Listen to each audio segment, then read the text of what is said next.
Buenas tardes. Vamos a continuar con nuestro tema, el ser humano. Habíamos visto un primer apartado que es el ser humano definido como animal racional y ya os había avisado que vamos a ver teorías que cuestionan ese tipo de definiciones. Para el tema el ser humano como animal racional vamos a ver la teoría de Sigmund Freud, que es un psicoanalista, psicólogo, que va a hacer que los occidentales nos planteemos si realmente el ser humano es un animal racional o no. Así que vamos a ver la crítica a la noción de hombre como animal racional de Sigmund Freud. A ver, Sigmund Freud aún no lo hemos visto, pero sí le hemos mencionado. Le hemos mencionado junto a Marx y Nietzsche como los tres filósofos de la sospecha. Los maestros de la sospecha es una expresión de Paul Ricoeur, un filósofo francés, y nos viene a decir que estos tres autores contemporáneos, pero curiosamente tampoco tuvieron mucha relación entre ellos, pero sí son contemporáneos, nos han hecho plantearnos justamente la racionalidad. Marx, que ya sabemos un poco sobre él, porque considera que realmente nuestros discursos supuestamente racionales, la ciencia, la filosofía, la economía, en el fondo recogen intereses de clases, de la clase dominante. Es decir, para Marx lo importante es la economía. Para Nietzsche, que aún no lo hemos dado, en cambio, lo importante, gracias a su método genealógico, veremos, serán los instintos, pero no instintos biológicos como veremos. ¿De acuerdo? Y para Freud vamos a descubrir que tenemos motivaciones inconscientes, ¿de acuerdo? Entonces, un autor desde la economía, otro autor desde la filosofía y otro autor desde la psicología nos van a replantearnos nuestra concepción del ser humano y van a crear justamente los tres grandes intereses que tenemos hoy en día, ¿no?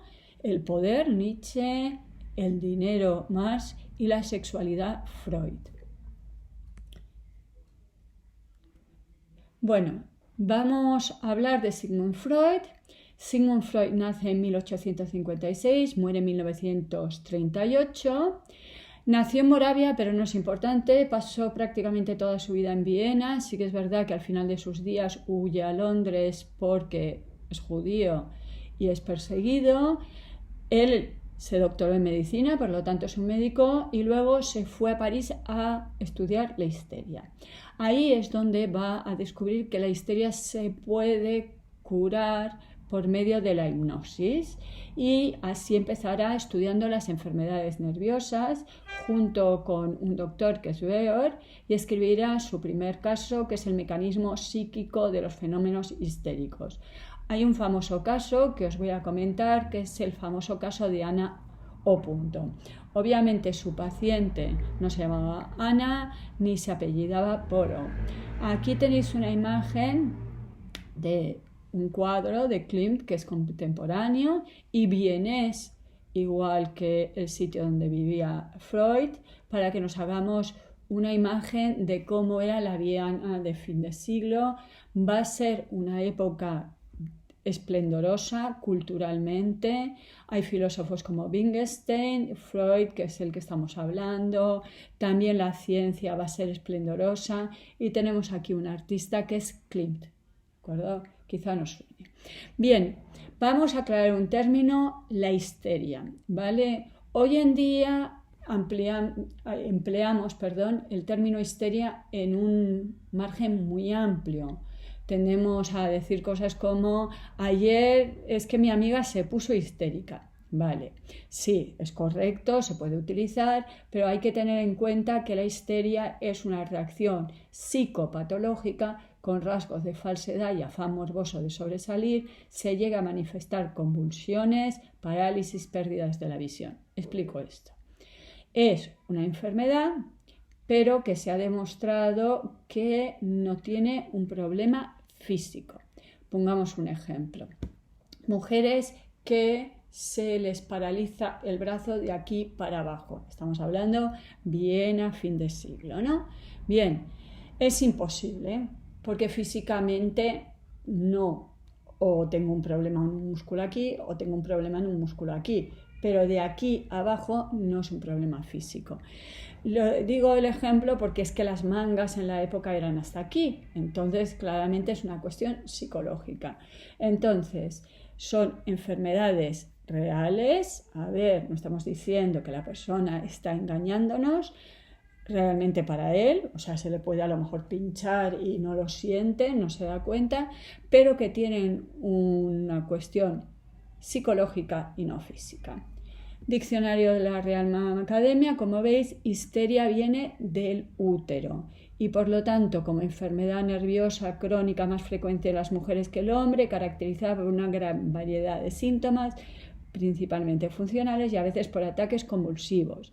Vale, entonces tradicionalmente se pensaba que la histeria era algo femenino, pero hoy en día es estado pasajero de excitación nerviosa producido a consecuencia de una situación anómala. Es decir, que hoy en día pensamos que a un hombre le puede dar un ataque de histeria. Os presento, este es Sigmund Freud, en una foto muy famosa, y vamos a hablar de Ana O, que como os he dicho, realmente no se llamaba Ana O. Pero los médicos, para respetar el derecho a la privacidad de sus pacientes, escriben a otros médicos para contar sus casos y le cambian el nombre. Bueno, esta mujer tenía parálisis de un brazo, parálisis histérica porque se había comprobado que no tenía nada físico, ¿no? Entonces, gracias a la hipnosis, pues Freud descubre que tiene que ver con algo que le ocurrió en un momento concreto. ¿Qué le pasó? Que estaba cuidando de su padre, que estaba muy enfermo, llevaba mucho tiempo, estaba muy desesperada, bien a fin de siglo, recuerdo, no es cuestión, llamó al SAMUR, ¿vale? Entonces, en ese estado, después de mucho tiempo de cuidar de su padre, en una situación muy angustiosa, su padre está al borde de la muerte, pues se queda medio adormecida, el brazo se le queda dormido en la silla y entonces tiene un sueño horroroso en que su propio brazo es como una culebra que intenta atacar. Desde entonces, desde ese sueño, el brazo se le paraliza. Bien, Freud y este otro médico que conoció en París investigan y se dan cuenta de las sensaciones, de los sentimientos, ¿de acuerdo?, de la angustia por el bienestar del padre. Pero analicemos un poquito. Como os he pedido en otras ocasiones, podéis parar y pensar un poco. Si yo fuera una joven, finales del siglo XIX, principios del siglo XX, tengo un padre muy enfermo, llevo muchos meses comiendo mal, durmiendo mal, cuidando de mi padre que está a punto de morir, ¿qué sentimientos tendría? Para el vídeo, vuelvo a empezar. Vale, pues obviamente no solo tengo sentimientos de preocupación, de angustia, de agobio, sino también agresivos. Y no son conscientes, pero me puedo plantear que mi padre me está amargando la vida, por culpa de tener que cuidar de mi padre no estoy yendo a bailes, como no estoy yendo a bailes pues no conozco a un chico y como no conozco a un chico no me voy a casar y voy a ser una solterona toda mi vida. A ver, me lo estoy inventando, pero para que veamos que los sentimientos no son simplemente de angustia, de agobio ante la enfermedad y la muerte de mi padre. Hay muchas más cosas y es más complicado. Esta es la joven en cuestión que ha pasado como la paciente Ana O y que no se llamaba Ana O. Bien, este estudio de la histeria lleva a Freud a descubrir que todos, no solo sus pacientes histéricos, tienen algo que se llama el inconsciente, ¿de acuerdo? Entonces, gracias a la hipnosis, se puede descubrir lo que se llama el trauma, ¿de acuerdo? Ese momento que nos llevó a ese padecimiento, ¿de acuerdo? Entonces, ¿qué significa trauma? Trauma es una herida psíquica, ¿de acuerdo? No es una herida física, es una herida psíquica. Diccionario: choque emocional que produce un daño duradero inconsciente. Entonces, es algo que tenemos en el inconsciente y es como una herida. Igual que una herida requiere cicatrizar, pero esto es psíquico. Bien, Freud va a inventar el psicoanálisis, nueva palabra. Bien, ¿qué pasa? Que él descubre que la hipnosis no funciona en todos los casos y además hay pacientes que no se les puede hipnotizar. Así que inventa este nuevo método que consiste en que el paciente va hablando y a medida que va hablando, en principio va surgiendo cuestiones inconscientes, ¿de acuerdo? El psicoanalista le va haciendo preguntas, normalmente no interviene, le deja y gracias a estas conversaciones puede ir descubriendo aquello que es inconsciente. No sé si habéis visto alguna película, subiré un vídeo donde aparece un psicoanalista y su paciente hablando. Os subiré un vídeo para que lo veáis, ¿vale? Bien, ¿qué descubre Freud con este nuevo método? Viendo que la hipnosis no funcionaba bien en todos los casos, pues descubre que los pacientes tienen lo que se llama una represión. Es decir, que cuando ya parece que vamos a descubrir el trauma, nos encontramos que los pacientes buscan excusas, se niegan, lo rechazan, empiezan a no acudir a las sesiones, empiezan a inventarse excusas de yo ya estoy curado, yo ya estoy estupendo, no me pasa nada. Entonces, que hay un rechazo, ¿de acuerdo? No solo, por lo tanto, tenemos una parte de nuestra psique que es inconsciente, sino que hay una represión, hay una barrera que impide que eso salga. Bien, psicoanálisis, puede escribir con PS o sin PS, como queráis. Doctrina y método creados por Sigmund Freud, médico austriaco, para investigar y tratar los trastornos mentales mediante el análisis de los conflictos inconscientes. Por lo tanto, el psicoanálisis es un método y que pretende curar la neurosis. ¿Y qué es esto de la neurosis? Es una enfermedad funcional del sistema nervioso caracterizada principalmente por la inestabilidad emocional. Cuidado que para Freud todos somos unos neuróticos, ¿de acuerdo? Entonces, neurosis es el conjunto de enfermedades cuyos síntomas indican un trastorno del sistema nervioso, sin que el examen anatómico descubra lesiones en dicho sistema. Es decir, tengo un problema psíquico, pero no tengo un problema físico. Digo que para Freud todos, ¿vale? Somos una panda de neuróticos. Vamos a exponer ahora los principales aspectos de la teoría freudiana, que es la estructura de la personalidad y la teoría de los impulsos. ¿Vale? Lo interesante de Freud es que estudiando los enfermos mentales va a descubrir cómo es nuestra psique, cómo somos nosotros, cómo funcionan las personas, las sanas y las enfermas, todos nosotros. La estructura de la personalidad. A ver, Freud distingue dos ámbitos.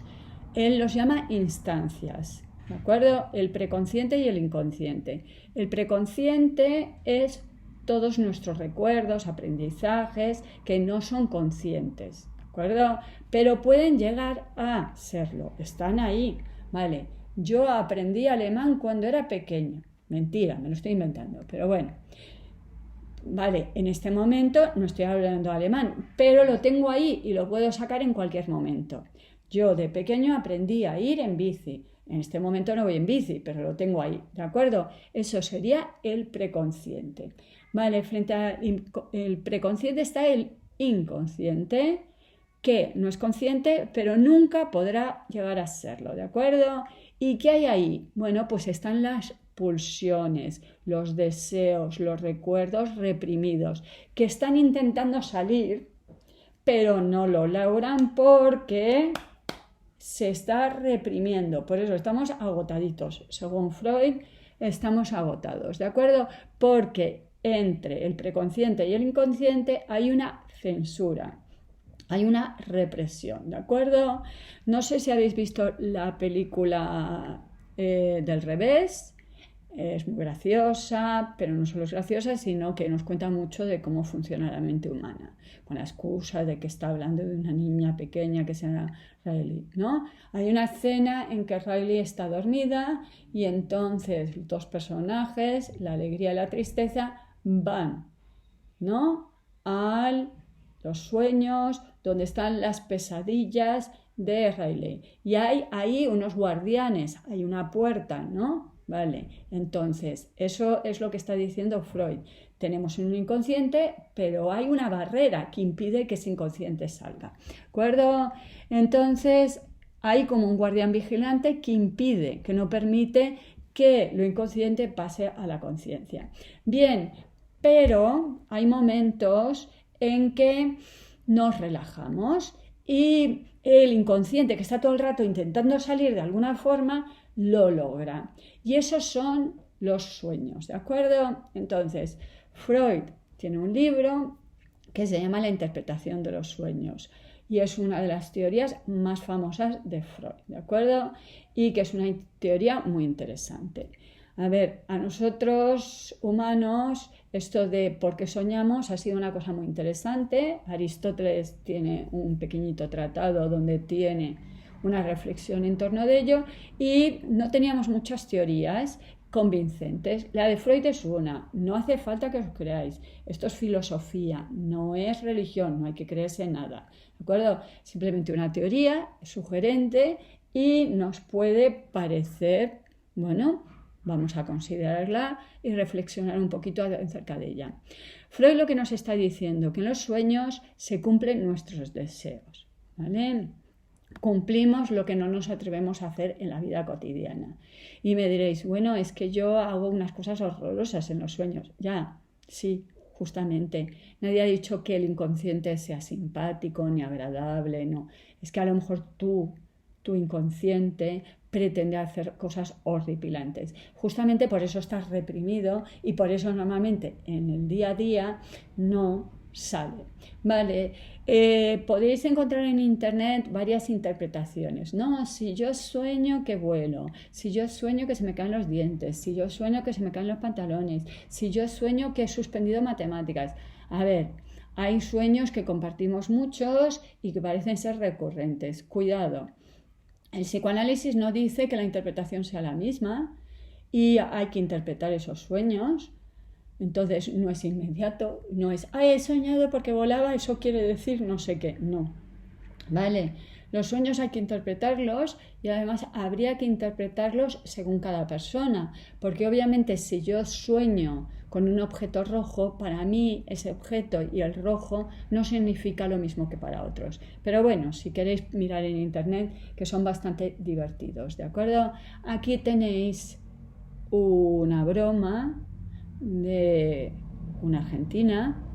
Curiosamente, el psicoanálisis ha tenido una popularidad ingente en Argentina, igual que en España pues era tradicional que las niñas fueran a baile y los niños a karate.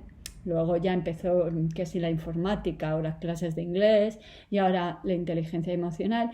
En Argentina, en cambio, todo el mundo se psicoanaliza y a lo mejor por eso se expresan tan bien, son capaces de plantear las cuestiones, ¿de acuerdo? Entonces es graciosa esta pesadilla de que vemos que aparece que se cumplían todos mis sueños. Pues sí, es horrible que se nos cumplan los sueños porque nuestros sueños pueden ser horrorosos.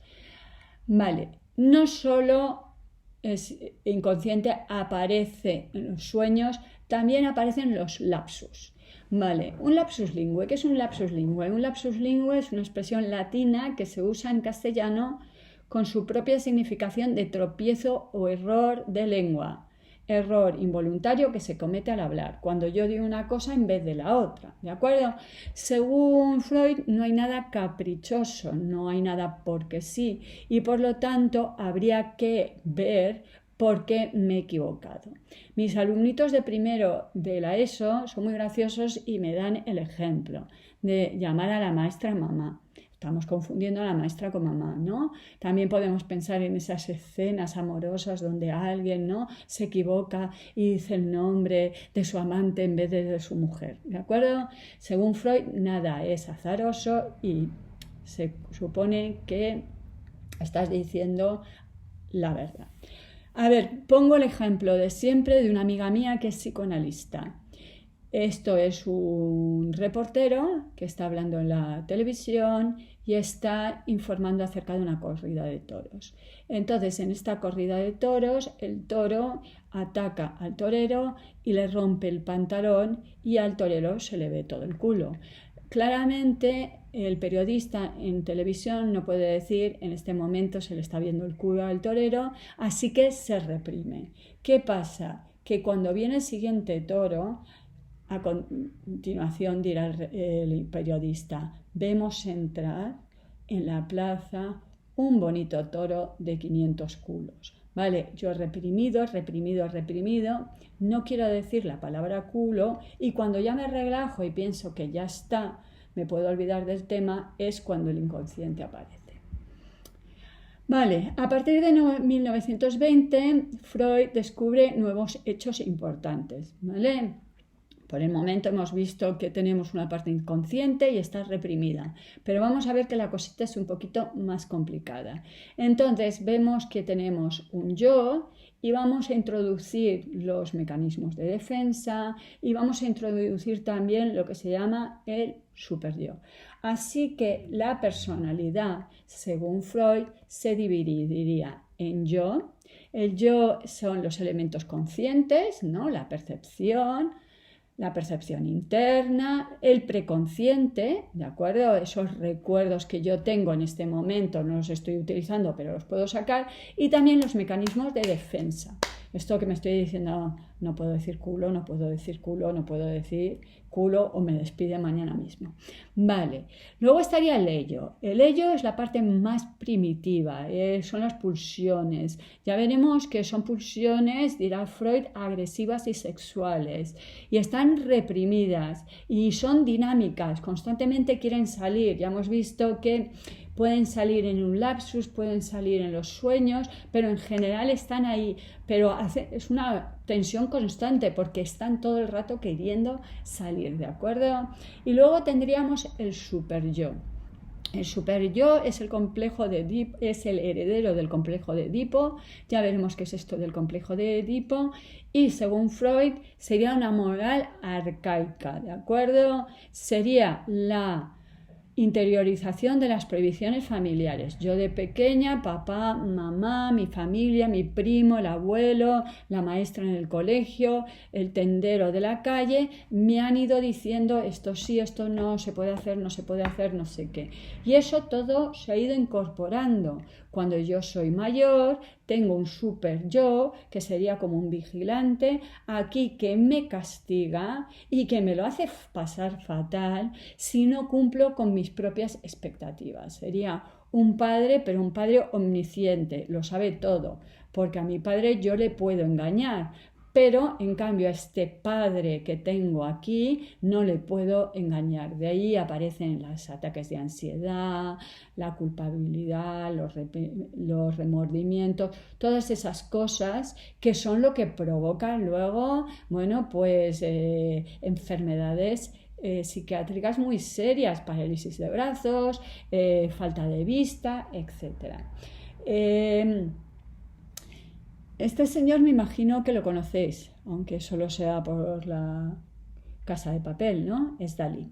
Bien, ¿y por qué os pongo una foto de Dalí? Porque Dalí es uno de los muchos artistas, no es mi predilecto, pero yo creo que es el más conocido, que pertenecen a un movimiento cultural que es justamente el surrealismo. El surrealismo es un movimiento artístico que, cogiendo la teoría de Freud, fue muy fructífero. Lo llevaron al arte para que veamos que quizá esta teoría no me convence, no me la creo, pero ha sido muy importante y en muchos ámbitos, no solo en psicología y en nuestra concepción del ser humano, sino también en el arte, en el cine, en la poesía y en la pintura.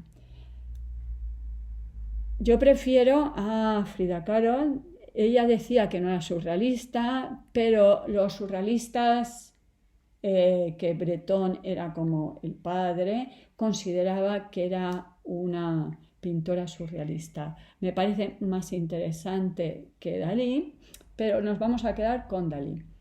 Y lo vamos a dejar aquí, este vídeo. Sigo con Freud en el siguiente, porque me está quedando un poquito largo. Bien, este cuadro se encuentra en el Reina Sofía, para que veamos la maravilla de museo que tenemos contemporáneo, ¿de acuerdo? Se llama El Gran Masturbador y sabemos bastante de este cuadro por un libro que se llama La vida secreta de Salvador Dalí, que escribió Salvador Dalí y que publicó, por lo tanto, de secreta tiene poco. Vale, se llama El Gran Masturbador, así que el tema es, sorpresa, la sexualidad. Bien, entonces vemos aquí una mujer que va a ser Gala, que va a ser la compañera, amante, importantísima en la vida de Dalí. Gala era más mayor, ya estaba casada con Paul Éluard, que era un poeta francés famoso, también surrealista, ya tenía una hija y Dalí era mucho más jovencito. Entonces vienen a verle unas vacaciones, un verano. Dalí vivía en París, como todos ellos, como estos pintores, también Miró, que es un pintor surrealista también español, como Picasso. Picasso no era surrealista, en esa época era cubista, pero todos ellos vivían en París.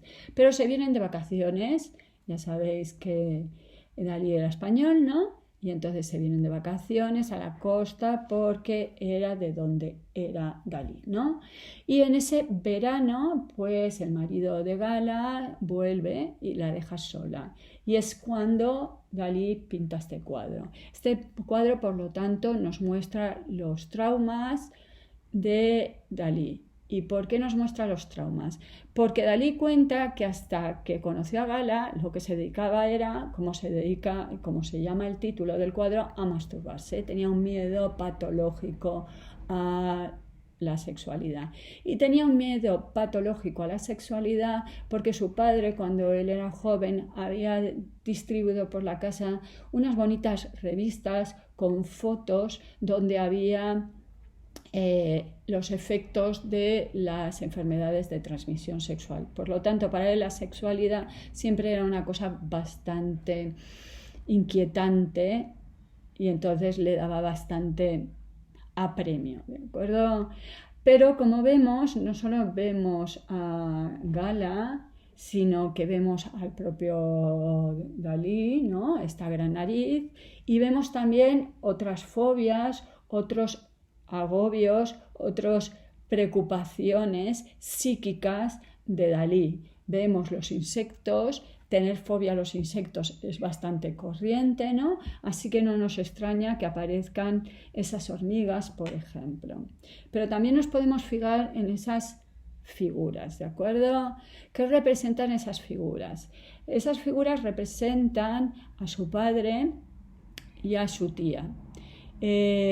Su madre murió y su padre se casó con la hermana de su mujer, ¿de acuerdo? Y vemos que aquí esta figura está abrazando un cadáver, ¿de acuerdo? Bien, eso aparece en la Biblia y justamente de un señor que se llama Onás. De ahí viene la palabra onanismo. Onanismo es otra forma de decir masturbación. Vale, ¿por qué? ¿Qué tiene que ver? Porque Onás en la Biblia le obligan a casarse con la hermana de su mujer fallecida. En la época en Israel era normal para no dejar una mujer que no tuviera marido, ¿no? Entonces él se niega a tener descendencia con esta mujer y entonces lo que hace es echar su simiente en el desierto, como vemos aquí en este hombre. Bien, podemos entonces entender que va a hacer la pintura surrealista. Lo que va es a pintar no la realidad, sino los sueños, las pesadillas, las fobias, las fantasías sexuales que aparecen en los sueños. Lo que pretende el surrealismo es pintar todos esos sueños que ha descubierto justamente la teoría de Sigmund Freud. Hasta luego.